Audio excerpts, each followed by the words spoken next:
എനിക്ക് ഈ തൃശ്ശൂരിൽ വേണം. ഈ തൃശ്ശൂരിൽ തരണം.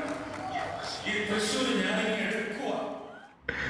ഇത് തൃശ്ശൂർ എടുക്കാൻ വന്ന BJP MP സുരേഷ് ഗോപി. ഇനി അയാൾ തൃശ്ശൂർ എടുത്തത് എങ്ങനെയാണെന്ന് കാണണ്ടേ. തൃശൂർ അവണിശ്ശേരി പഞ്ചായത്തിൽ 17 വോട്ടർമാരുടെ രക്ഷിതാവ് BJP നേതാവ്.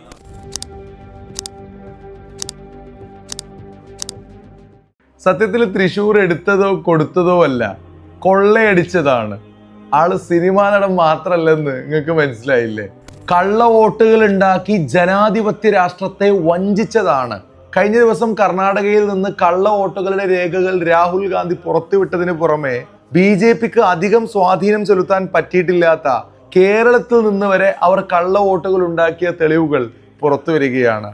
അങ്ങനെയെങ്കിൽ സ്വാധീനമുള്ള ഉത്തരേന്ത്യൻ സംസ്ഥാനങ്ങളിലെ അവസ്ഥ അന്വേഷിക്കേണ്ടി വരില്ല. തൃശ്ശൂരിൽ BJP വ്യാജ വോട്ടർ ഐഡികൾ നിർമ്മിച്ചത് കണ്ടെത്തിയിരിക്കുകയാണ്. സുരേഷ് ഗോപിയും കുടുംബവും, സഹോദരനും ഡ്രൈവറും മുതൽ മറ്റു മണ്ഡലങ്ങളിൽ വോട്ടുള്ള നിരവധി ആളുകളും തൃശ്ശൂരിൽ വന്ന് കള്ള വോട്ട് ചെയ്തതിന്റെ രേഖകൾ പുറത്തു വരികയാണ്.